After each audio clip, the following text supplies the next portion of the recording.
Hey,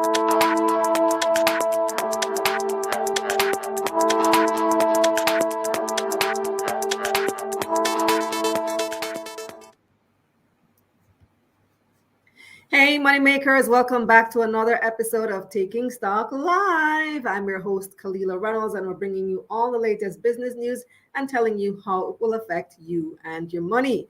This week, we are talking to the Amazon gifting business of Jamaica. You may have heard of them. You may have even used them. GiftMe.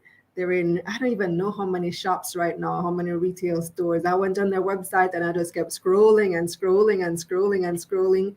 It seems that everybody accepts GiftMe now, or at least that is their goal. What other goals do they have?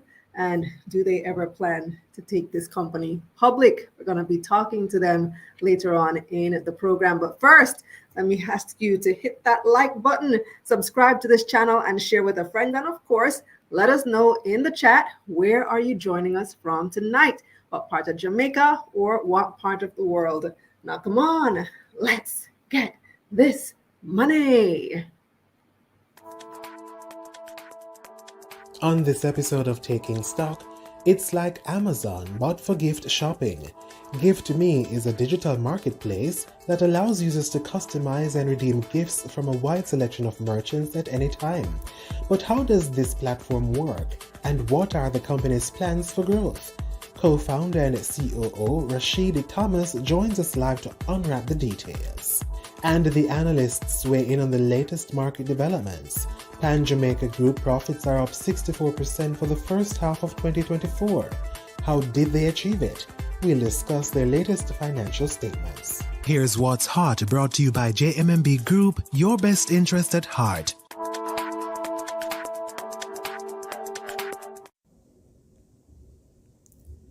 Canadian mortgage company EquityLine is now in receivership. In 2021, EquityLine took out a 25 million Canadian dollar line of credit. However, court documents revealed the company has between 70 to 80% delinquency in its mortgage portfolio. EquityLine buys and holds short-term residential real estate mortgages in Canada.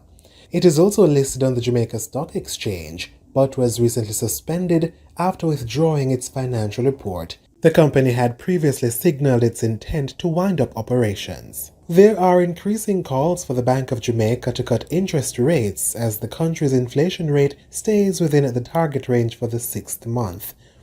According to Statin, July's point-to-point inflation rate was 5.1%, just inside the BOJ's 4 to 6% target range. The BOJ has held interest rates at 7% for over a year. BOJ Governor Richard Biles said he expects inflation to temporarily increase due to higher food prices and an uptick in oil prices, which will impact electricity costs. An increase in toll fees is also likely to impact the inflation rate. Prospective CIBC customers in Jamaica can now open an account completely online. The bank says it has fine-tuned its digital client onboarding platform, removing the need for clients to visit the bank to open an account. CIBC said recent approval from the Bank of Jamaica allowed them to implement an electronic document verification service. Additionally, customers' identities will be verified through a likeness test in the form of a live selfie comparison. Coffee giant Starbucks is reportedly shelling out $113 million for its new CEO. Former Chipotle boss Brian Niccol will be the company's fourth CEO in less than 3 years. Niccol's package, which is one of the largest in U.S. corporate executive history, reportedly includes a $10 million sign-on bonus and $75 million in stock options. His annual salary will be $1.6 million, with the opportunity to earn up to $23 million in bonuses each year, as well as a cash bonus worth nearly $3.6 million depending on the company's performance. The company has faced a range of challenges over the past couple of years, including the closure of several stores and a disappointing mobile app rollout. Hey, perhaps I could be of some assistance.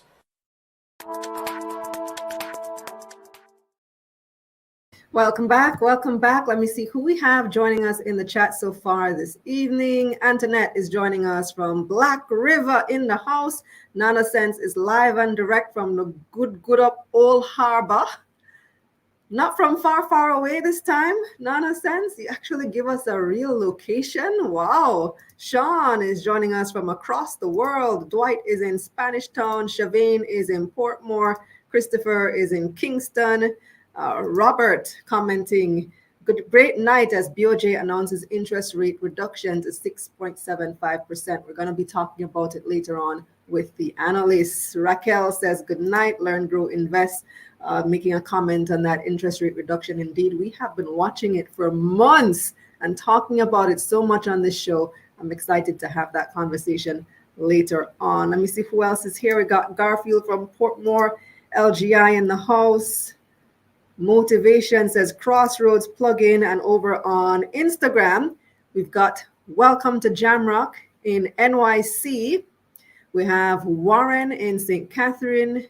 Viper Youth checked in from Barbados, and Patricia is a Jamaican living in Bermuda. So big up yourself, guys, all over the world. You don't know, Taking Stock is global. Well, tonight, like I said, we are talking about GiftMe, which is, would you call it a fintech? Well, I'll ask him. Startup. It's less than 5 years, I think. Well, let's find out more about GiftMe. You may have seen them advertising. You may have seen the little stickers at the stores. You may have even received a GiftMe or given a GiftMe. And I think our CEO and co-founder, Rashidi Thomas, probably likes it. I'm using it as a verb right now or as a noun. Hi, Rashidi. Welcome to Taking Stock for the first time. Here. Uh-oh, this audio is not sounding good. Can you speak for me again?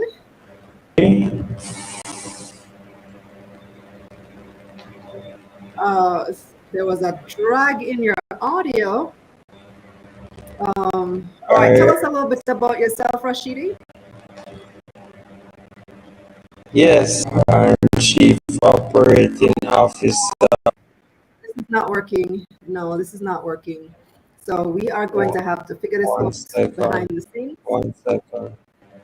There is a terrible drag in Rashidi's audio, unfortunately. But I want to show you, if you are not familiar with this company, especially if you don't live in Jamaica, you might not know, but if you don't live in Jamaica, you should know that this is a very easy and convenient way to send something to a loved one back home. So the concept is digital gift cards. And I recently had the pleasure of using it. I see Rashidi is back. Let me see if his audio issue is resolved. Much better. There we go. All right. So Rashidi, tell us how you got started as an entrepreneur. Well, it's a good question. So essentially I was, most of my former years, was in banking, investment banking to be accurate. And I went away to do my master's in finance in Europe, and I came back to Jamaica, and I realized that, boy, there's a whole new world out there for entrepreneurship and, startups and all of those things. And from then, I started to dabble in my own thing, trying different ventures. Some of them failed. And then I met up with Rashai, who really is the brainchild of GiftMe in terms of the initial concept. Right. He's the architect, the man in the back who builds the whole infrastructure. So, we became friends, and through that, he realized that, myself, because my specialty really was, in sales and customer facing, business operations, marketing and all of those stuff. And his specialty was in building products, right? So he pretty much came to me with this idea to say, Rashid, I have a great idea and I need you to partner with me on it. And then the rest is history. So yes, I remember you were working in investment banking indeed. What made you want to transition to entrepreneurship and give all those, as you said, you had some that failed before GiftMe? Yeah, I mean, honestly, a shot. I mean, honestly, Working in traditional institutions, sometimes it's difficult to, to really make your impact be felt. You have new ideas, you're bubbling with stuff, and I just felt like, it was time for me to really put my energy into something that, I had more control over, and something that it just felt it was a time. I was really just kind of, finished with the whole corporate life, and I wanted to really venture out and take the plunge and take the risk. And it just so happened that, I met up with Rashai, and, yeah. So he's the tech guy and you're the marketing guy, basically. Marketing, sales, product, everything else but coding. So how long ago was this company founded? Has it been 5 years yet? No, I mean, a lot of people think it's been a long time, but really, we were founded we were launched May 2021 to be exact, and that was strategic because that was the Mother's Day. So essentially, before that, we had built out an MVP. For all those who are listening, it's called a minimum viable product. So it's not the full product as yet. It's just something to say, all right, we have a prototype of what we want to go on, so we can go ahead and start getting merchants and start getting sales. So, leading up to May, we wanted to launch in May because, as I said, Mother's Day, it was COVID, right? And that's kind of why I believe this product did so well so early, because at that time, persons were locked up in their houses, social distancing. Persons overseas wanted to still feel, personalized touch with their family members here. You can't buy, if you're in Jamaica, you can't really just go into a store and buy a gift card, right? So this it solved a real problem, whereby merchants also needed to still keep their shops running. So, if you can't go out and buy a physical gift card, Mother's Day is coming up, right? Spas really need to start selling gift cards just the same. But if you can't actually physically go to the spa, then, you can sell your digital gift cards. And that's kind of, what catapulted the whole onboarding of merchants and all that stuff.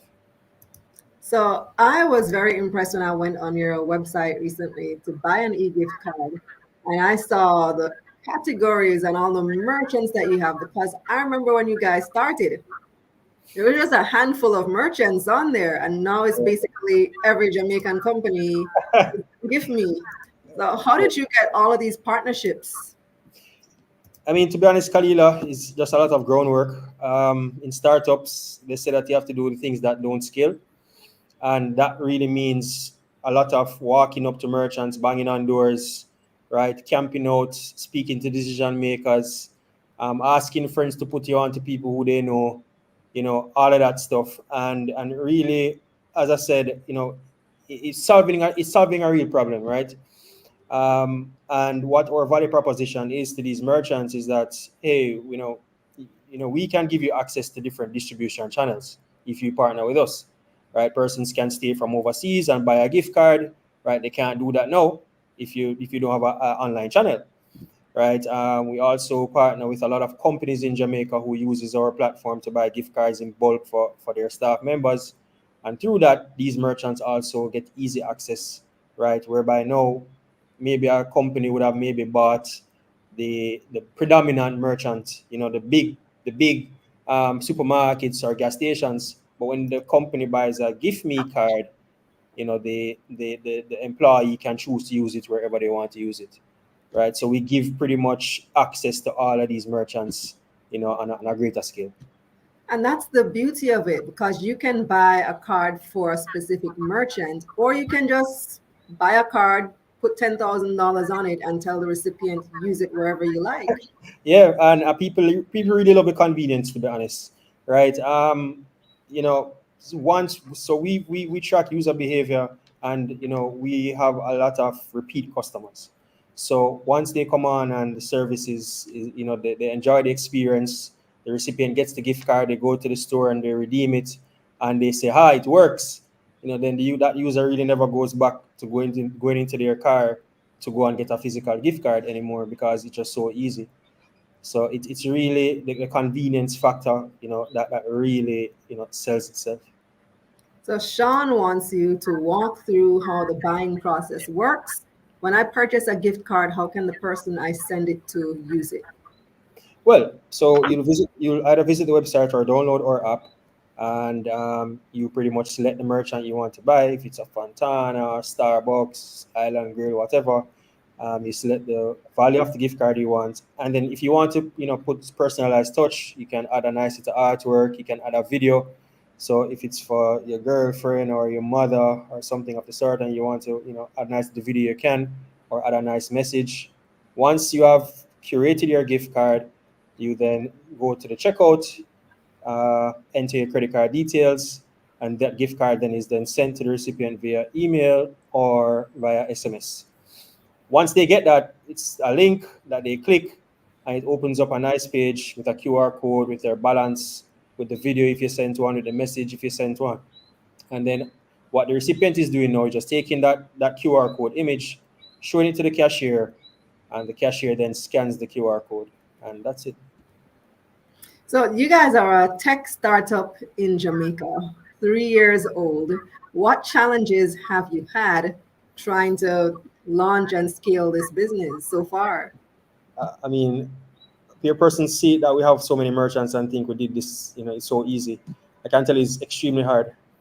There are a lot of challenges just in the environment itself in Jamaica and the Caribbean that makes it difficult to really build a tech first company.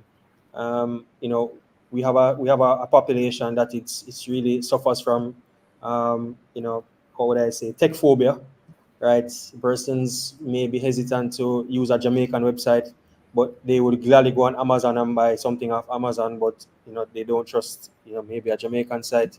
So we have that fear factor. We also have the fear of just the unknown. So they may say, "Does this work? What is this?" Until they actually try it. And then you have on the merchant side, whereby a lot of merchants, what we've pretty much done well is solve the reconciliation problem. So merchants are very specific on how their money flows and how their money, how they can visibly see when they get their monies and how they can track their sales.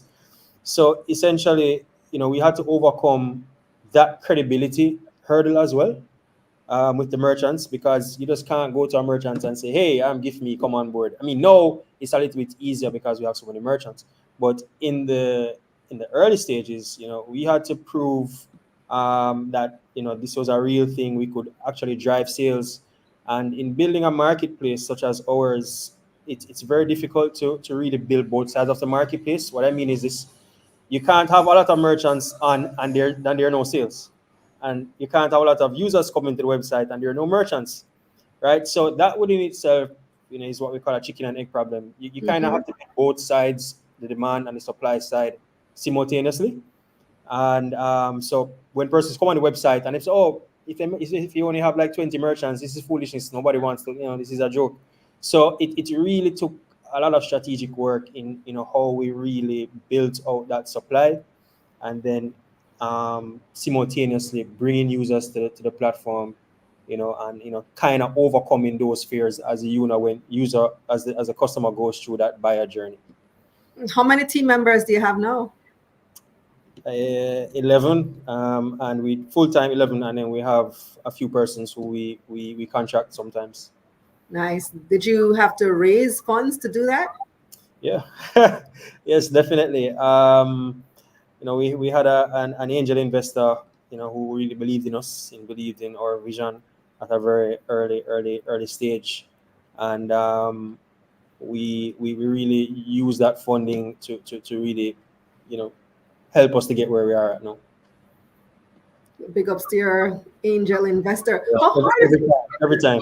How hard is it to get an angel investor? Because I feel like we have a few in Jamaica, yes, and I went to the first angels event recently, but it hasn't reached I guess, a critical mass where it's something very popular. No, and the sad part about it is that the startup environment is still in its infancy, right? Jamaica and the Caribbean is like way behind other territories. So investors here in Jamaica, they have not really seen a real win from a real big win from a tech 100% tech first company, and that kind of thing, I believe, adds to the hesitation for persons who would likely invest, but they choose to invest in other mediums like real estate or whatever it is. However, um, it's very difficult. You can't. This is not like the US where you just put up a pitch deck and everybody likes the idea and they say, "Hey, here is a few $100,000." No, you have to actually prove, get sales, have customers, get traction, prove that you actually have a viable business, and then persons will be a little bit more welcoming. However, our angel, I must say it's how we got our funding was a little bit, what would I say, not traditional. Meaning it's really the investor seeked us, sought us out. We had a we had an article in the paper, and I believe they were on the lookout for tech startups to invest in, and they made a call, and we met a number of meetings, and then he decided to, we really sold ourselves, and he invested, and trusted us, to really bring out that vision. Did you ever have any hesitation in partnering with this or any other investor? Because a lot of founders are hesitant to give up equity in their business. Yeah, I mean, the thing about it is that, again, is a chicken and egg situation, because building a new product and what we call like a new category in the market, it's very difficult.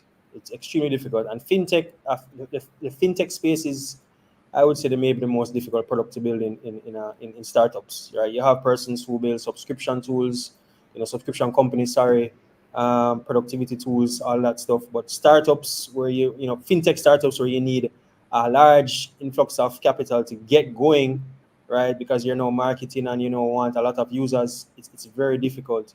So you need money to do it, right? But again, it's kind of a dance, right?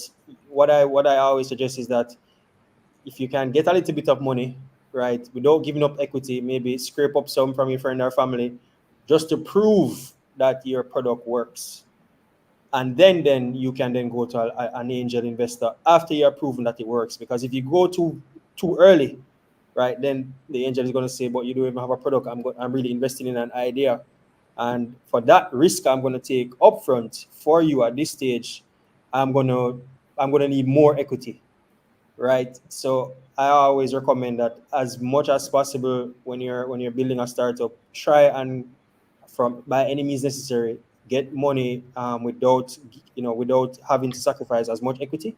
And then a few months down the line, when you are proven that your product works, then that's when you can go to an angel, and you'll be in a much better position to say, no, we have proven this product already. It's not an idea.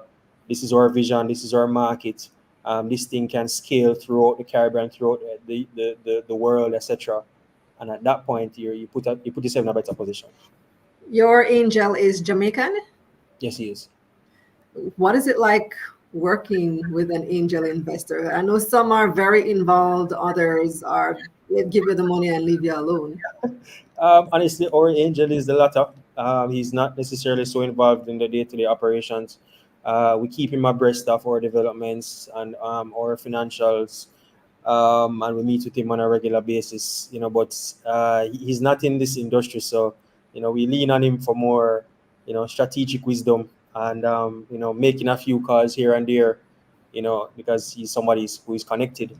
But apart from that, no, he's not necessarily very much in the day-to-day operations. And to be honest, we prefer it that way, because some persons, if you have never done this before, there's a lot of chaos that happens behind the scenes, and you'd really, it's as if you're telling somebody how to grow a child. If you have never had a child before, you don't even understand what it is to grow a child. It's the same thing. If you have never built a product before, like a startup before, it's very hard for an outsider to really add that type of value in the business and the product that you're building from So a I day think to from a day-to-day standpoint. sounds ideal, that type of relationship. Yes, it is. So I see Learn, Grow, Invest has a bunch of questions for you. And I see a question online from Patricia on Instagram as well, which is more of a technical question about the buying process. Patricia wants to know, do potential customers need to have a Jamaican telephone number to create an account? No, so actually the good thing is that you don't need to create an account. You can buy as a guest, right? And that was one thing that we removed in terms of the friction. A lot of persons go on an e-commerce site, and even myself, if I go on a site and you're telling me that I need to sign up immediately to make a purchase, I'm gone. All right. Because sometimes I'm just there to browse to see what you have. I can't be bothered to go through that whole sign up. So no, you can simply hop onto the website, make your purchase, and when you feel comfortable, you can then download our app, create an account, and then you can that will pretty much you can be able to access other things within the app that you can't access through the website. Let me get into Learn, Grow, Invest series of questions. First one, who would be considered a competitor to GiftMe? Right now, there's no like company currently in the space Locally. locally. Is there any internationally? In the region, I can't speak maybe internationally, but within this side of the world, not we have not seen any, and we have done a good amount of research and homework. What we do really, so you have gift card companies, right, all around the world. But what the international companies do is that they simply plug into different APIs, right, for more established companies. These companies overseas, they have the infrastructure to do their own digital cards. In this side of the world, what we are providing is a digital gift card infrastructure to these brick and mortar merchants, right? So pretty much, we are bringing them online, so to speak. And from that aspect, no, there's nobody else this side of the region that does it. So you have the potential to scale this company globally then? Yes, we do, and really our sweet spot is underdeveloped countries, right? Merchants who need the service. So that's one of the reasons why we stuck locally, because persons always come on maybe in our chat and say, hey, do you sell Roblox gift card? Hey, do you sell Amazon gift cards? But we're local first, right? Our merchants is who we service. These guys, these Amazons and Roblox, they're like billion-dollar companies. So we really wanted to give our brick and mortar merchants the access that these other international companies have, right? And through that, as I said, just by bringing them online, immediately somebody can stay in New York and buy a gift card for somebody in Jamaica. Somebody can stay in Mobile and buy for a gift card for somebody in Kingston, right? So that's kind of what that's where we focus, only on local merchants and regions that need this type of service, need brick and mortar merchants to come online. So I guess that answers the next question. How many markets does GiftMe operate in? It's only Jamaica for now? Only Jamaica for now. We have had numerous requests from merchants in other countries to say, when are you coming? And we have multinational companies that use us, right, to buy gift cards for their employees, and they may have offices in different countries within the region and even Latin America, and they're saying, boy, when is Gift Me coming? Because we have nothing like this here. We have to be we're going to our cars, buying these gift cards in bulk and giving it to our employees. So um, yeah, we do have aspirations to go to other countries within the region, but to be honest, Kalila, I mean, we have so much. There's so much to unlock in Jamaica. It's crazy. So we are very cognizant of the fact that we want to grow, but we cannot grow too fast. What would it take for you to scale to some of those markets? Would it require, well, I imagine it would require more funding. Yeah. A lot of people watch A our lot, show, Rashidi. If you want money, tell me no, how much money, I need. a lot more. You might get a call tomorrow.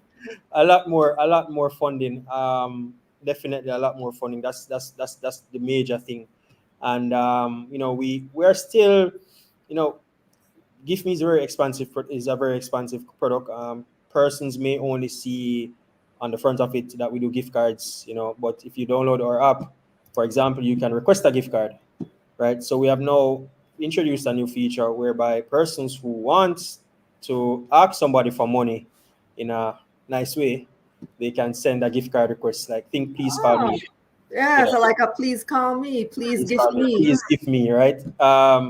So there's a lot of things that we haven't unlocked yet in Jamaica, and we want to ensure that when we're scaling, we have our home base secure, and we have here secure, before we really venture off into other territories. And when we scale, we just want to go into like multiple countries all at once, right? So we just have to ensure that we do it the correct way.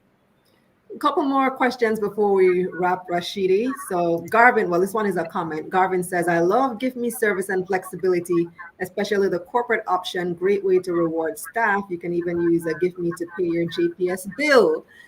Sean wants to know any advice for young tech entrepreneurs trying to do a startup.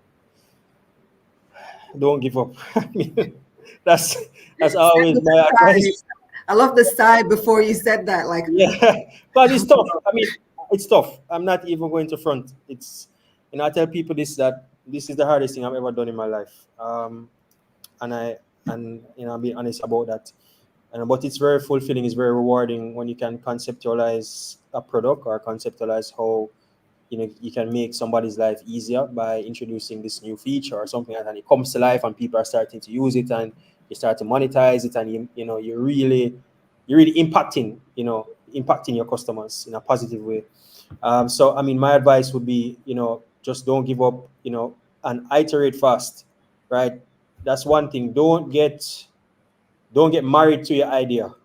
What Give Me is now is not what it was supposed to be, right? It's a totally different product, and in terms of how it's morphed, right? And what I realize is that a lot of young entrepreneurs or tech founders, they kind of get married to an idea, right? And they try and try and try. Not to say that you can't persist on it, but you have to know when to pivot, and you have to pivot fast sometimes, or the time it takes for you to pivot into something else, maybe the difference between you surviving and your business failing. hmm. Patricia wants to know if there's a participating merchant fee. Yes. So yes, we do charge a merchant discount rate, because um, you know pretty much what we're doing is giving you access to these markets, and as and in return, you pay a fee for each gift card that's sold that we sell for you, at a fee. Yes.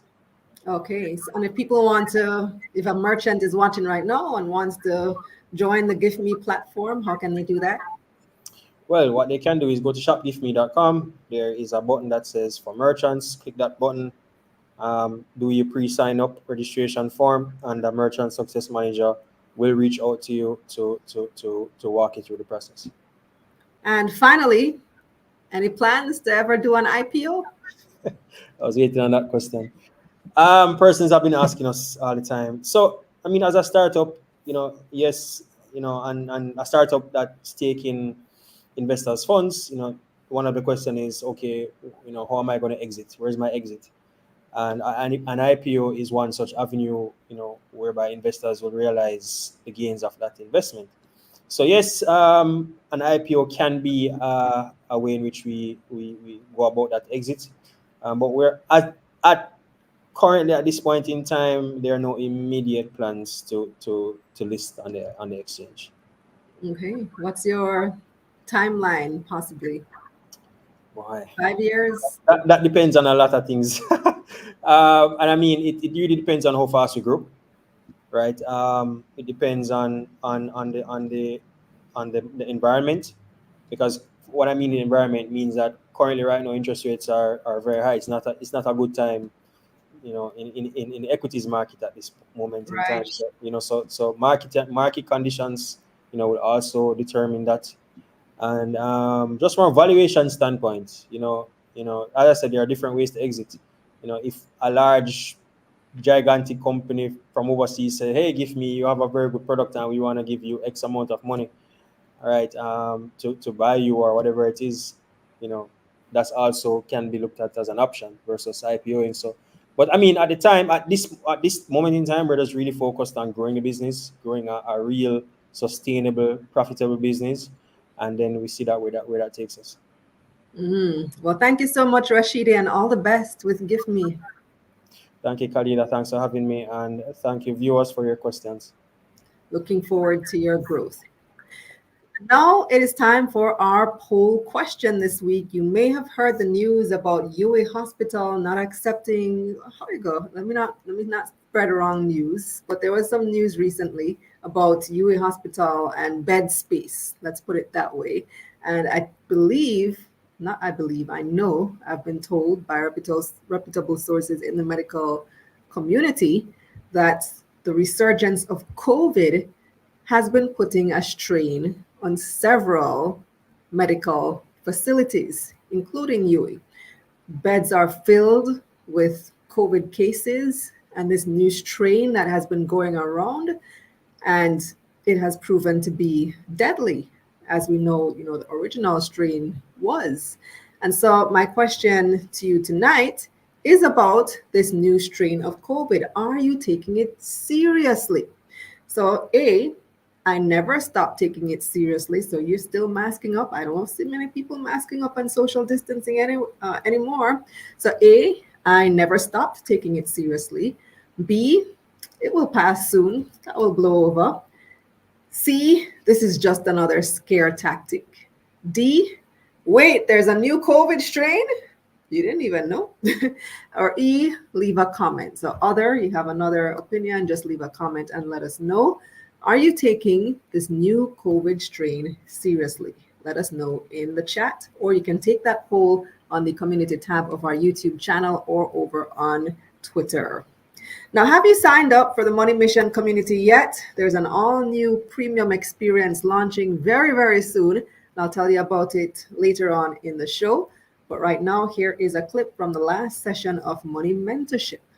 And since you don't have an urgent need for money right now, for income right now, go all in on developing the product, making a good product. Because like I said, the product comes first. Marketing is all about selling a product, but you have to have a good product.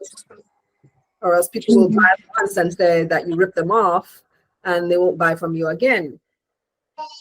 So go all in this year in developing your product, making an exceptional product. And once you have the product, then you go all in on the marketing of the product. So that's from the last Money Mentorship. The next one comes up on September 2. As you know, Money Mentorship is the first Monday of every month inside the Money Mission community. Go to moneymissionja.com to sign up. A lot of new things coming in that community in the latter part of this year, starting in September. All right, remember to hit that like button, because up next we have got another interview for you. Somebody said that would come in like Bloomberg now, having 2 interviews per show, plus the analysts. So right now I want to tell you about the new 1JN passport. It's been launched and it's been something that the people have been calling for. The people have spoken, JN has answered, and here to explain it now is Frederick Pragnell, who's the Chief Process Improvement and Innovation Officer at JN Bank. Welcome, Frederick. Hi, evening. So tell us all about the 1JN passport. Sure. So the 1JN passport, first and foremost, I suppose you could characterize it as an onboarding service or an information management service. But really what that means is it's a digital means whereby we are allowing our members and our customers to onboard to the Jamaica National Financial Group. And moreover, it allows those customers, once they've onboarded to the financial group, to access the full retinue of products and services that we have.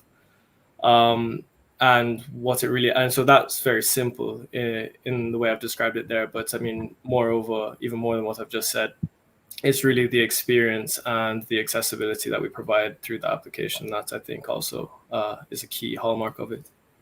So I had an opportunity to use the 1JN passport. I love the convenience of it. So it's like going to several financial institutions at once. You don't have to duplicate your effort and your time trying to sign up for stuff. So why is this a game changer for financial services in Jamaica? Yeah, so I mean, you've kind of just touched on it there. So it's actually a number of things. So one is, I suppose, the avoidance of duplication. So I mentioned or alluded earlier about gaining access to the full retinue of our services and products, and we mean that. So eventually, we want on the 1JN passport to have for our members and our customers to have access to everything. Now that doesn't just mean a bank account. That means, as I say, the full retinue. So that could be insurance, investments, anything that we offer. So that's accessibility in one sense, but in the other sense, what I mean by accessibility is what we would take it to mean in the traditional sense. So it's end-to-end access. So you do not have to be at a JN branch or a JN office at all. You can access through an application or through the website our onboarding and our products. And we've poured hours, days, months, years into the development and the design of the experience that the customer has in that. So your customer or your member will be able to access everything that we have without having to trek to a branch or an office. And we know that can be a whole day event. So we really wanted to make sure that we were eliminating that. But beyond that, we've also taken great pains to make sure that the experience itself is one that helps everyone navigate what can be a daunting experience in getting a financial service or product. So we have spent time on the language, we have spent time on the experience as you flow through from page to page. And ultimately, what you have at the end of it is what we hope is an app which promotes financial inclusivity as well, because that is one of the, I suppose, key defining characteristics of Jamaica National as a company, and we wanted to make sure that translated into our app as well. So what will I need to create my profile for my 1JN passport?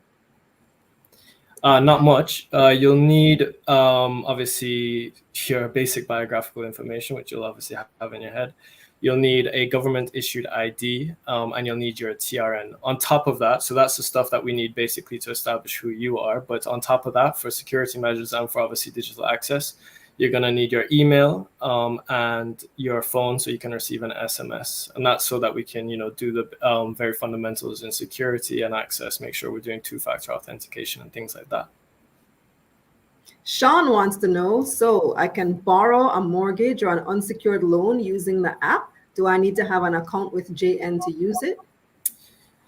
So you can absolutely get an unsecured loan at the moment. The mortgages, that's something that we have in our near future as plans to incorporate into the app. As you can understand, it's a much more difficult product to launch on the application. So we started with the unsecured loans, and you can definitely get access to that. You don't need an account with JN to gain access to the app. So the app is to take care of everything. So you can, as I say, download the app on the App Store or the Play Store, or you can go on to the website, so 1JN Passport. And then once you're on there and you follow through the journey that we've designed for you, you can become a member, you can open your account if you've never had one, and then you can gain access to something like an unsecured loan. So which But the beauty is that if you did want to open a JN account, you could do so using the app with the same information that you used to apply for the loan. So you don't have to submit twice.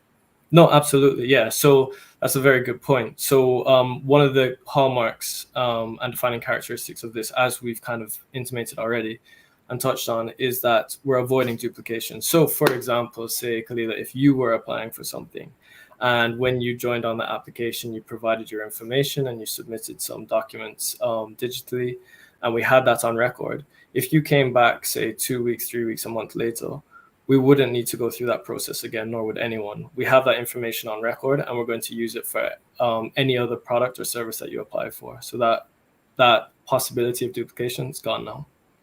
Harold wants to know, can we use the app to update our KYCs by any chance? Absolutely, and we would encourage you to do so. So we've created a specific section within the application that is for your KYC information. So if you feel so inclined, you can of course update it there.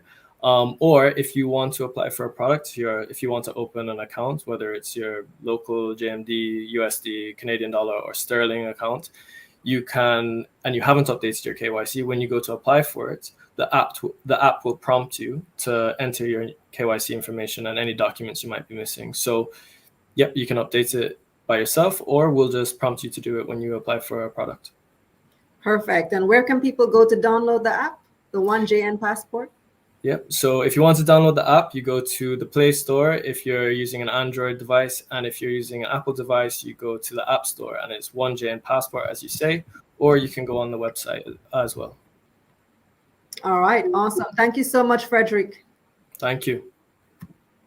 Up next, viewers, we have your market recap, and the analysts are standing by.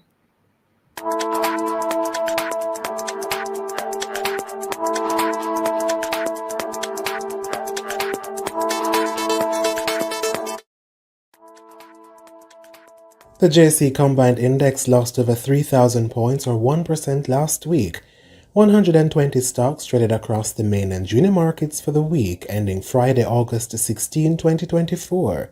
36 made gains, 71 lost value, and 13 stayed the same. 154 million shares changed hands on the Jamaican dollar market, valued at $569 million. Trans-Jamaican Highway 8% was the week's most traded stock. It lost 20 cents to open the week at $1.90. TJH USD traded the second highest. The stock opened Monday at 2 cents US. And Radio Jamaica rounded out last week's most traded with 12 million shares changing hands. The stock lost 5 cents to close the week at 90 cents. Now let's see who had the biggest gains for the week. VM Investments was the market's biggest gain, up 27% to close the week at $3.34. Cygnus Real Estate Financial was the week's second biggest gain, up 21%, and Caribbean Assurance Brokers was up almost 16% to close the week at $3.46. On the losing side now, iCreate was the week's biggest loser. The stock lost almost 16% to open Monday at 43 cents. JMMB 7% VRJMDCR preference shares was also down almost 16%, and Caribbean Flavors and Fragrances lost 15% to close the week at $1.27.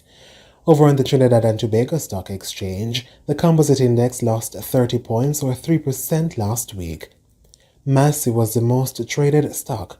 The stock lost 4 cents to open Monday at $3.54 TT. JMMB was the biggest gain of the week.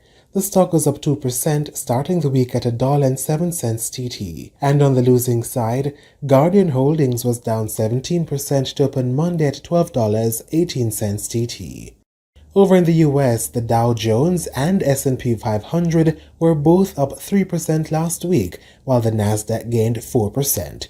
Over at the pumps, the cost of 87 gas was up $1.79 last week, while 90 climbed $1.81. Regular diesel was also up 66 cents, and low sulfur was up 75 cents. In foreign exchange, it took an average $158.26 Jamaican to purchase $1 US last Friday. That's 44 cents more than the week before. Meanwhile, it took an average $115.36 Jamaican to purchase $1 Canadian. 1 British pound cost on average $202.88 Jamaican, and you could buy €1 for $175.28 Jamaican on average. Finally, on the crypto markets, Bitcoin prices were mostly stable over the past 5 days, trading at $58,630 US on Monday. Meanwhile, Ethereum prices lost 3%, trading at $2,586. I could be brown, I could be blue, I could be violet sky, I could be hurtful, I could be purple, I could be anything you like. I could be brown, I could be blue, I could be violet sky, I could be hurtful, I could be purple, I could be anything you like. I could be brown, I could be blue, I could be violet sky, I could be hurtful, I could be purple, I could be anything you like. I could be brown, I could be blue, I could be violet sky, I could be hurtful, I could be purple, I could be anything you like. I could be brown, I could be blue, I could be violet sky, I could be hurtful, I could be purple, I could be anything you like. Disclaimer: this is not intended as financial advice. Please consult a licensed financial advisor before making investment decisions.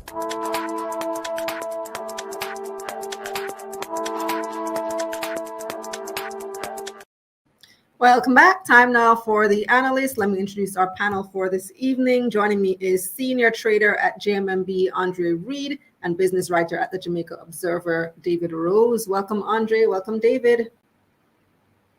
Night, Kalila. Is Andre on? I don't. Oh, okay. There he is. Right. Good evening, Welcome. everybody. Welcome back. Welcome back. So we're starting with you this evening, Andre, because the hot topic of the day in the business world is the BOJ finally lowering those interest rates. Just Right. a toops. So the last, sorry? I said just a toops, but it's a start. Just a toops. Yeah, well, the thing is, at the last announcement in June, they sort of put the market on guard to say that they are about preparing themselves for it. They did say that they would be relaxing the liquidity conditions in the market, and they've started doing that. So it's not exactly a huge surprise to see the adjustment. I think some persons were hoping that, or would have been anticipating that they would have gone behind the Fed, because the Fed is actually expected to start cutting rates somewhere around September. They too have this similar set of inflation issues that we're facing. On the domestic side, and we have seen a few calls on the weekend for reduction from the central bank, because it really does set the tone for a bit of a ease on the especially the companies that have to be borrowing at these higher interest rates. So it is a sort of a relief. I don't expect, though, that they will be very aggressive going forward, because what it means is that if they cut too fast, and especially when you have the interest rate gap widening between us domestically and the international market, what's going to happen is that the smart money will actually convert to US dollars and actually invest there, because if rates are higher on that side, then that's where you'll find pressure too on the foreign exchange. And they did mention that in the last report. So they've actually been intervening in the market consistently. I think year to date, the BOJ intervention is roughly about 6.74, I believe, of total market volume. So it shows, I think that number two translates to 650 something million US dollars. So it shows that they are committed to ensuring that the landscape is one such that there is no fallout in the exchange rate, and while they actually start to cut interest rates. Now we've seen where inflation it starts to look positive. Again, there are still threats of shocks. Where protectionist stance externally might actually affect it, the political landscape, as well as the weather pattern too. We've seen a number of reports. We've been having a few earthquakes. Hopefully that doesn't materialize into anything that cause any major shocks. We did have effects from the Hurricane Beryl. Some persons are talking about that still, because you're paying a little bit higher in areas that you wouldn't have originally anticipated. But all in all, it's a welcomed feeling. I believe the market will start to breathe a certain sigh of relief, and it does set the tone too for the lower rates to start translating into lower cost of funding, and actually some of the financials of the market start looking a little bit better within the near to long term. I don't believe, just a final thing though, I don't believe that we're going to be going back to the 0.5% that we would have seen before, because when you have interest rates in those regions, what it means is that the market is, our central bankers are battling against some form of extraordinary circumstance, just like we would have seen with the pandemic. Recessionary environment too would have caused interest rates like those. So I believe that where we go from here with the BOJ will be largely dependent on what the external interest rates actually look like. What reasons did the BOJ give for lowering the rates at this time? So the main one that I saw was the inflation actually trending into the band. Remember, we would have seen interest rates inflation much higher than what they are now. So 5.1% is a fairly decent number. I think the target range is between 4 to 6%. We're not exactly at the 4%, but it is a move in the right direction. And we've seen internationally too, where there are adjustments from the larger economies. Europe has already moved. Canada actually moved twice already, and in line for a third one. Bank of England has already moved. So it is becoming almost the norm to see central banks start cut rates. And the main argument that will be supporting the moves is actually the inflation trending in the right direction. And what does this mean for the business community now? Well, so that's the thing, because a lot of companies who would have actually come to the market at any point before today.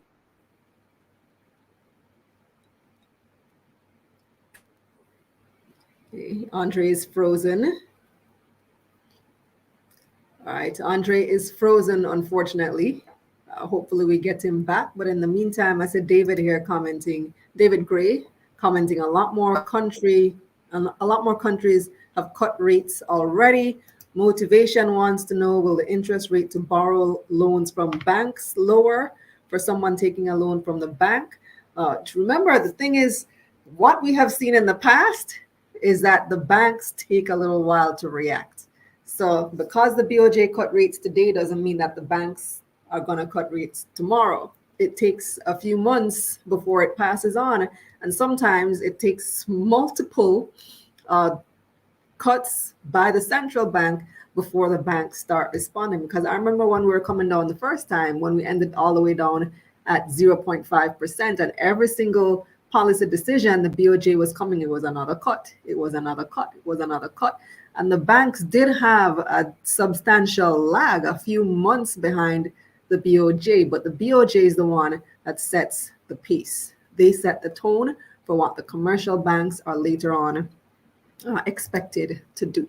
So let's bring in David Rose, because it seems like we lost our other guest. It seems like we lost Andre. So David, welcome back. Hi, Kalila. Can you hear me? Yes, I know you like to weigh in on all the topics. So before we get to I'm supposed to be multifaceted, so before we get to PanJam, what are your thoughts on the announcement today by the BOJ? it's not a surprise, considering that, as they said in their release, although we should expect some little bit of short-term shock from Hurricane Beryl, they said within the next 2 years they expect inflation to remain in that 4 to 6% band. And also they looked at other factors in the general market. And they've also highlighted that, as Andre had mentioned, they'd have stepped back in a sense in terms of their market activity. So the BOJ mentioned that they released about $20 billion in the most recent period back into the financial system. So what do I mean by that? So the BOJ has different facilities, the certificate of deposits, other market operational tools. They will offer very good rates, right? And they will determine how much of liquidity, in a sense, they want to take from the system. So they might say, I want to issue a 9% certificate of deposit, take up probably $50 billion worth of market liquidity. They basically pointed out that they've actually stepped back a little bit in taking liquidity out of the system, which in this case is an attempt to encourage more activity from the financial sector. And the June prelude kind of gave some context to it, because if you actually speak to businesses on the ground right now, it's very tough.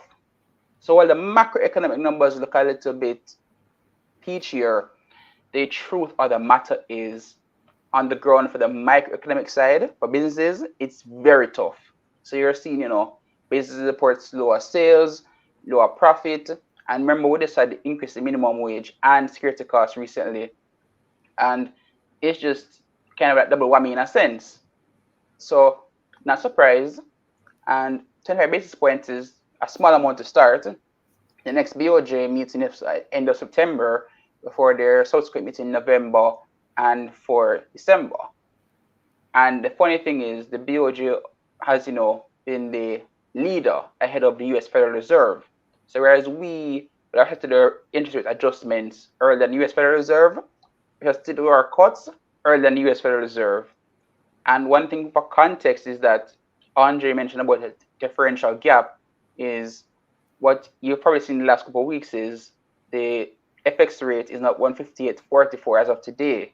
That's pretty scary for some people because the banks are selling FX at 157, 158 when the dollar was at 155. So these current higher rates, pretty of concern.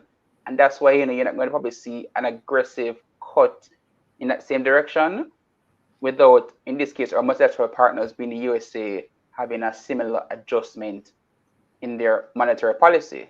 And the thing is, this mid-September, I think it's September 12 to 15 around that period, that is going to be the last rate cut before the US general national election, or I should say presidential election. So this next rate announcement by the US Federal Reserve is going to be quite a thing to watch. Because remember, Trump versus Kamala Harris is going to be quite an entertaining show. But the comments earlier, somebody asked about the adjustments to interest rates at the bank. So if you have been following the central bank's governor, in this case, Richard Biles, he has been pointing that, while they would have been adjusting their policy rate from 0.5 to 7.00%, I'm not quite about a year or two, in a sense, the system itself from the banking sector or the financial sector took a lot longer to process, or in this case, see the transmission of those rate increases to the system, and those increases were not as pronounced in rates for both deposits and loans. And this was offset by the tone of the two largest banks being BNS and NCB. So I remember that conversation well. So I'm going to reference, the great Kirk Douglas working at Barita, who is a trained economist, who wrote a paper that kind of supports the same premise. When interest rates go up, the financial institutions like your bank and other financial players, they have to reprice their assets quickly to actually adjust for the faster repricing of their liabilities. So for example, let us say I, as a bank, go and seek funding, and I set that funding for 5 years, and that funding matured in 2022 at 5%. That funding has now had to be refinanced, for example, at 8, 9% for another 5 years. Now, but somebody might say, hey, since your basis point cut has occurred, is the bank going to cut the rates? No, because the bank has already locked in that 9% rate in a sense over the next 5 years, and they have to account for that interest expense when they're actually doing their planning on how they're going to adjust their rates. So if you probably see another 50, 75, probably up to a 200 basis point reduction from the current 7%, then you're probably going to see some better adjustments. But at the same time, even when adjustments do occur, they're going to be very gradual. Because I pointed out, those liabilities take time to actually smooth out over time. And in the same process, why would a financial institution rush to readily quickly reduce their rates when at the same time they can benefit from the high interest rate environment that kind of a lagging period relative to their liabilities slowly coming down? So Kurt Lewis wrote a paper, you can ask him about it, post on Twitter, and this is supported by other research, economic research, that the BOJ's cut today might not really take effect until next year, September, and even then, the quantum of the cuts and other factors done by the central bank in terms of its monetary policy can have an influence on, those potential rate cuts. So if the BOJ was to also reduce the reserve rate in terms of how much capital or cash they have to keep at the central bank, that could also be a spur for, potentially banks adjusting their rates downwards. But it's not an automatic, hey, BOJ cut rates, boom, adjustment instantly. No. Learn, grow, investors. Let's hope it's not painfully slow. I see Andre is back. Andre, what are your thoughts on the lag effect? Like, how soon might we expect to see commercial banks lowering their rates and reacting to the BOJ reduction? It's going to take a little time. To be fair, 25 basis points isn't a lot to actually pass into the market. Again, it sets the tone for the market going forward, because what you'll find is that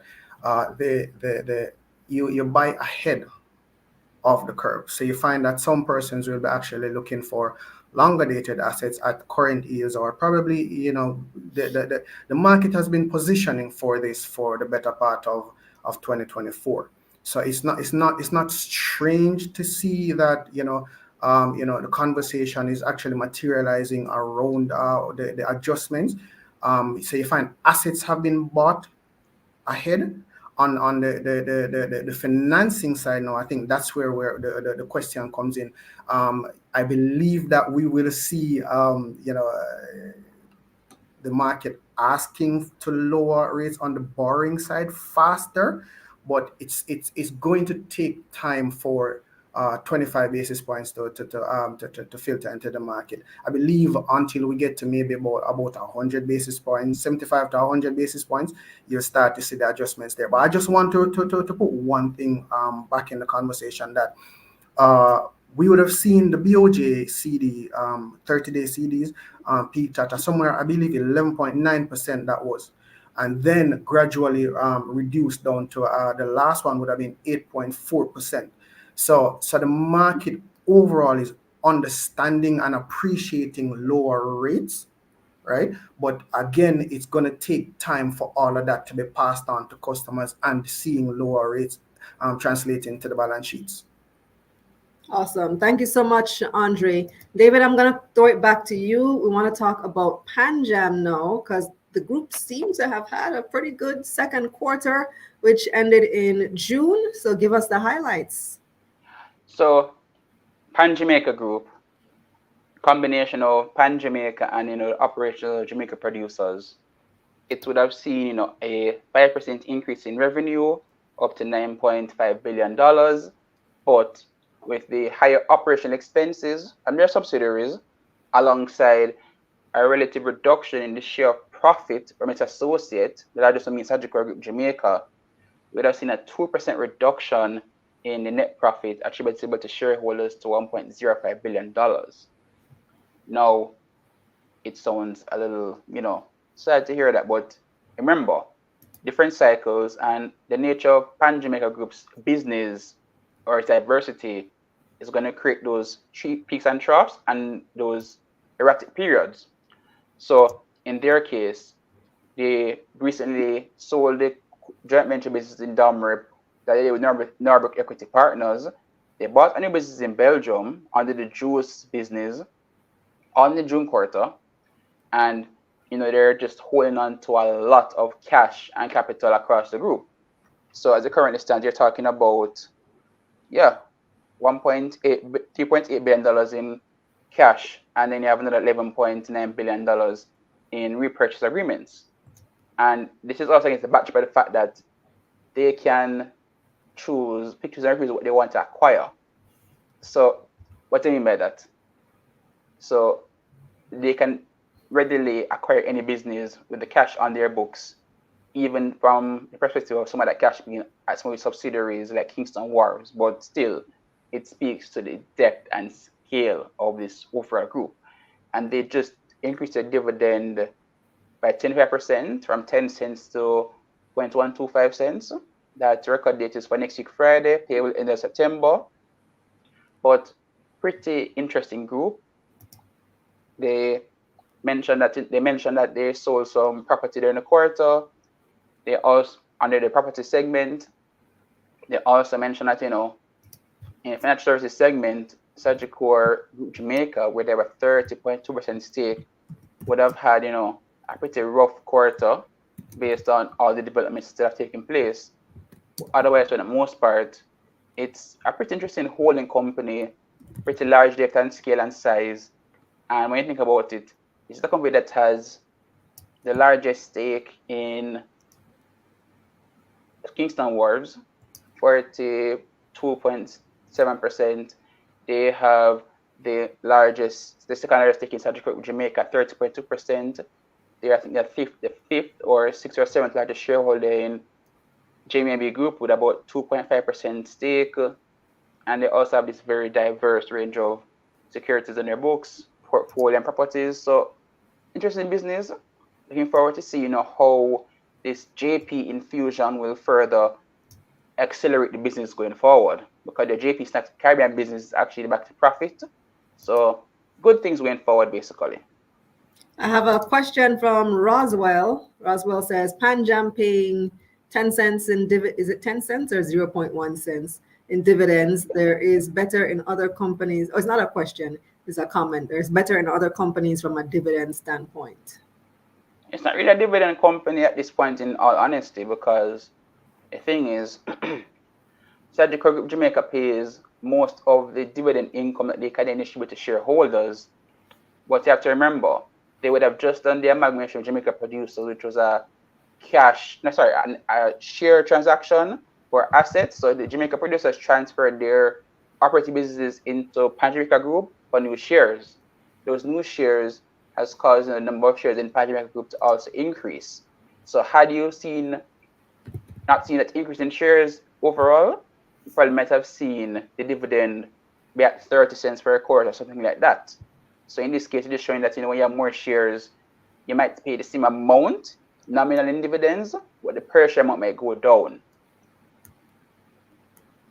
So let's take a look at, the economic climate going forward. So given PanJam's recent performance and the economic climate that we are currently in, what is the outlook? What can we expect from this group in the coming months? Well, they just, expanded a little further into Europe with the acquisition of that new juice business. But otherwise, I think it's going to just be touch and go to see what opportunities they take advantage of, because they have property in Montego Bay, I believe by Freeport, but spread from NEPA. Didn't start it, luckily, especially what happened with rates and construction costs. And they are planning to potentially sell some land in Norfolk as well. So, likely to just refocus part of the business, bring more capital on book, and just, realign themselves to growing the operational side as well as the private equity side of the business as well. That's where I kind of see it. Okay. Well, thank you so much for that update on PanJam as well as on the BOJ's recent interest rate cut. David, you say you have one more thing to add? Just on the same BOJ cut. So the one benefit, of this initial cut is that you're likely going to start seeing some trending downwards in the treasury bills and CDs, which is good for companies that have variable rates that are tied to these instruments. So that's an example of companies which would benefit from the reduction in interest rates by the BOJ in turn. What you're going to probably see now is that also these fixed income instrument offers are going to get greater subscription going forward, because if you're coming on Kalila, that means that the interest income of fixed income instruments is going to be lower going forward. So we're still going to try and secure quality assets or quality fixed income instruments going forward to actually lock in those higher rates going forward, because the stock market likely can rebound, but at the same time, a person that do want that stability in income, they're probably going to really take advantage of these 10-11% rates we offer in the market. We have NCA Financial Group bond closing next week, and maybe a new bond, closing in mid-September. So just a point to add. All right. Learn, Grow, Invest says, so you're saying now is the best time to buy a bond? I would think so, because you get to lock in the rates while the rates are trending down. So if it's a quality business, you're in a good position because you're getting a locked-in rate. And the thing is, let's just say you get 10% today, and in 3 years, the market is offering 5%. You'd at least benefit from having that guaranteed 10% going forward before you have to reinvest in that period. But you're going to likely see persons capitalize on not just refinancing their debt, but just investors also just capitalizing on these higher rates in the market, because it's high interest rates, how they slow the economy, it does bring in higher interest income or income for businesses that issue that invest in fixed income instruments, like PanJam was an insurance companies. All right. Thank you so much, David. We're going to take our final break and come back with your comments and a few announcements as usual. This segment of Taking Stock, The Analyst, was brought to you by JMMB Group, your best interest at heart.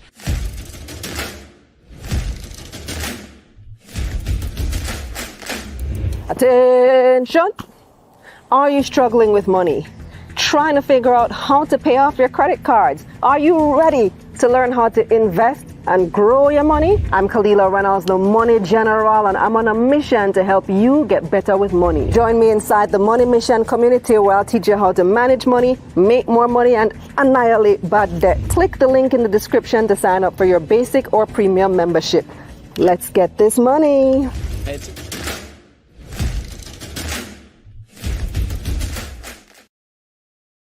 Welcome back. Let me see what your comments are. Let's take some final comments.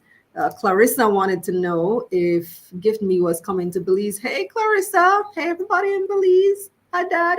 Good to see you guys watching all the way from Belize. Roswell responding to GiftMe as well, saying, good thing you start here in Jamaica because big boys companies would buy you out in America.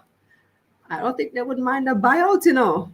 I don't think they would mind at all. Latoya wants to know if I will be attending InvestFest this year. Not this year, Latoya. Although I do like their headlining act, 50 Cent. Like, I did not think I would be such a big fan of 50 Cent as a businessman, but I read his book a few months ago, and it is one of the best business books that I have read in a while. Even though it's not marketed as a business book, I learned a lot and I gained a lot of insights. And now I understand why 50 Cent is on the verge of becoming a billionaire. I saw that in, was it Forbes? I don't remember. I saw it in the past week. I saw an article featuring 50 Cent that he's on the verge of becoming a billionaire. And I understand why. He has, in this year, announced the studios, his studio opening, similar to what Tyler Perry has done. He had, I can't remember what it's called, 50 Cent Studio, G Unit Land or something. I don't remember what it's called, but it is multiple acre property. And I can see where he is going because, you know, he has the whole Power franchise. He has done a lot in television and media production, in addition to music. This TV media production probably is bigger than his music at this point in terms of how much money it has made and the potential upside in the coming years. So I think that's going to be a very interesting conversation at InvestFest. I won't be making it this year, but hopefully if you go, you can report back to me and tell me how it's going.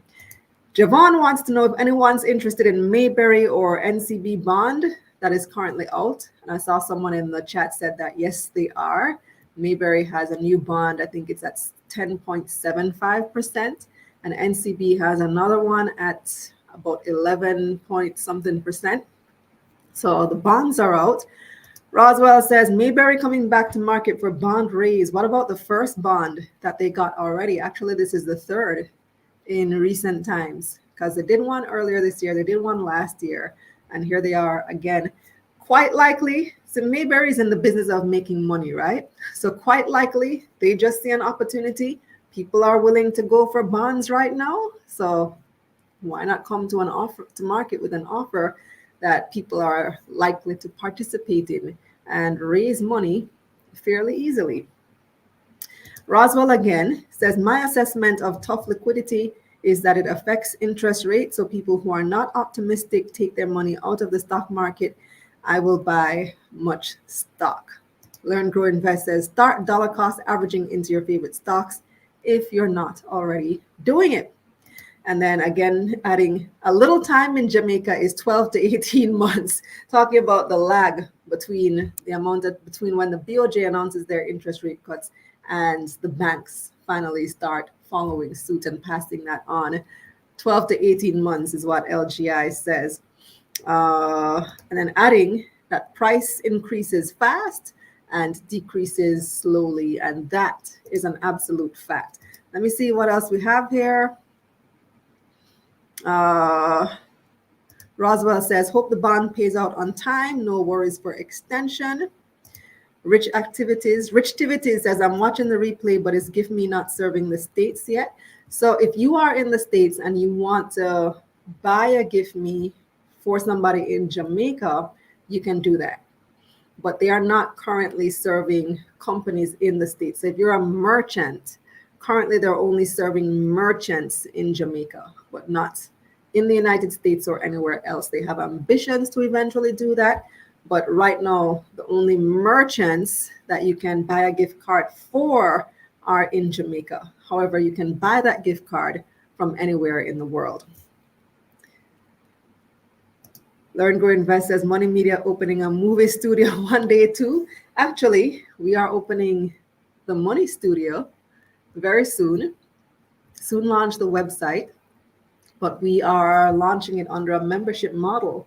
So you will have the opportunity. Hear me busting the news before time. I was waiting for a couple of weeks. We just filmed the studio tour and the website is under development, but we'll be launching the Money Studio soon, which is a shared membership for this content studio. So you can use this backdrop. You can use any of our multiple backdrops in the content studio. You can use our equipment. And what you do is that you pay a membership fee to access X amount of hours. I think it's going to be either 15 or 20 hours per month for your one flat membership fee. Or you can also do the hourly rate, but the membership rate is going to be a much, much more affordable rate. And we're going to be capping the number of members. So only a few people or a few members we are going to accept, at least in this early stage, because I don't want people up and down in the studio. I don't want people stealing our equipment. So we're going to be capping the members. But very soon, the Money Studio will be launching. So you made me bust the news early. Colin says, just seeing where BOJ cuts policy rate by 25 basis points, we will now start to see improvements in the local equities markets. I don't know about that, Colin, because it's only a small amount. It's a TOPS. So hopefully we start seeing it. What I think is happening is that this sets the trend for what is to come. This sets the pace for what is about to happen. Kat over on Instagram wants to know, do you know what Mayberry needs the money for? Did they say in their prospectus? So I haven't read it. I saw it come out, but I haven't read it. I could check now. Let's check. I think it's bondberryja.com. We can find out right now. It's not hard. Bondberry.com. Something like that. I think it's Bondberry JA. Wait, it's not coming up. No, it's not coming up. But we can find out fairly easily what they do plan to use the money for by next week, or probably in our email. And then Money Mission can post what they plan to use the money for, the use of funds from that prospectus.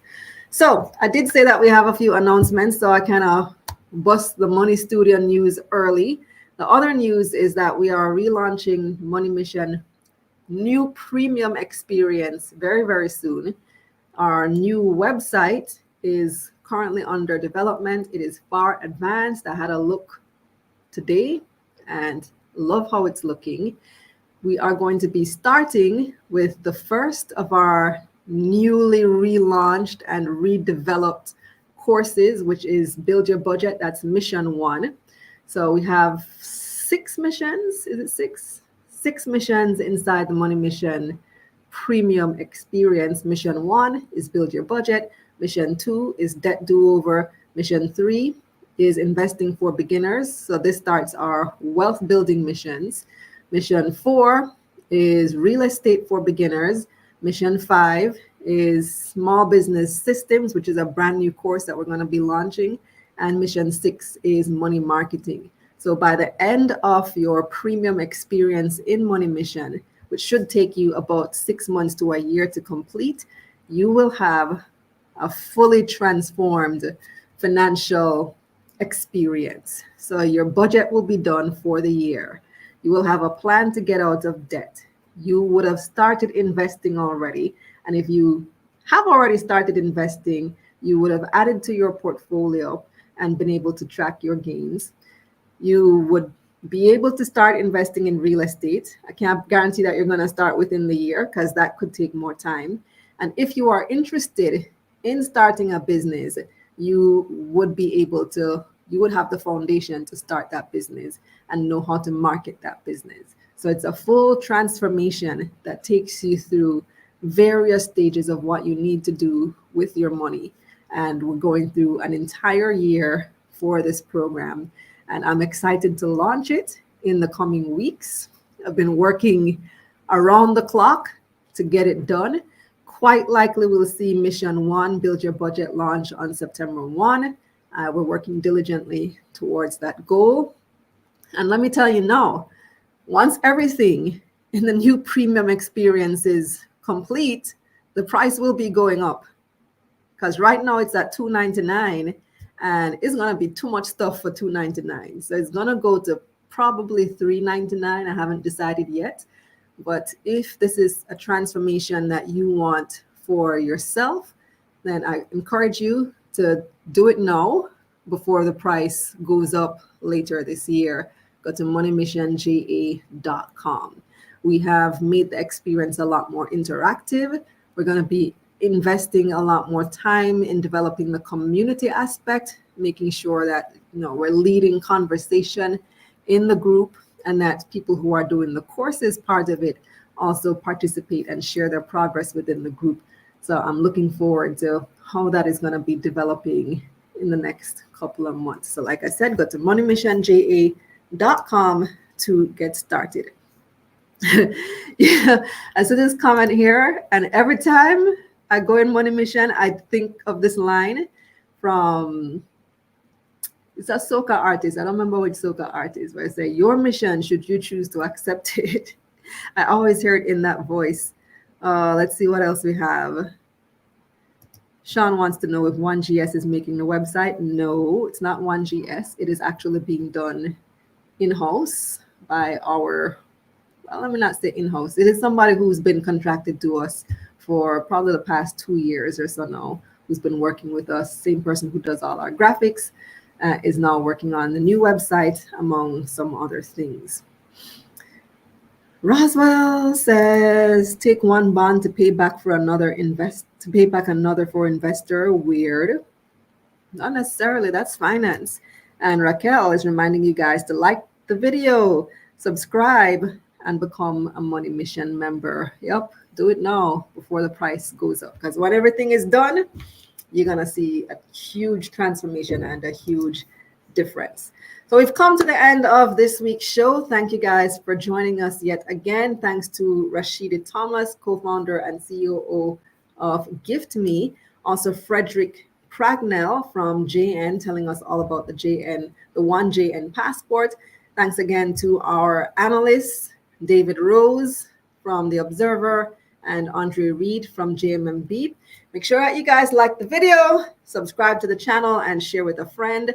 Hop on the newsletter at KalilaReynolds.com/newsletter. It's been a little bit tame over these past couple of weeks because we've stopped producing the bottom line. But trust me, by September, things are going to pick back up once we have completed our restructuring exercise.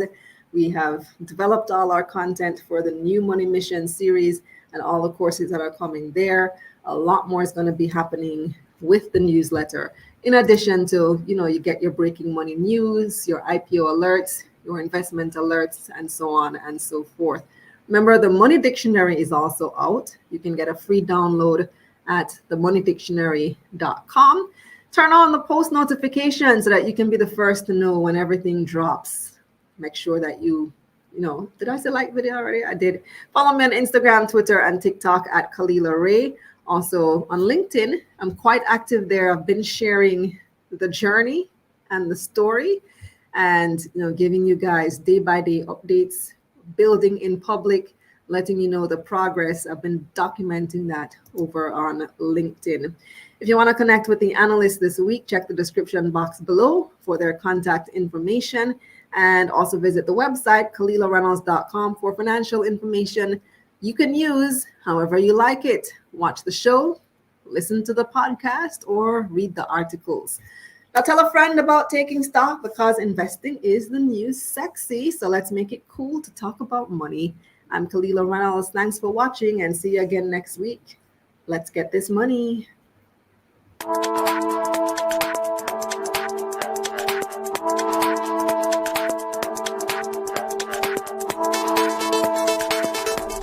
Let's get this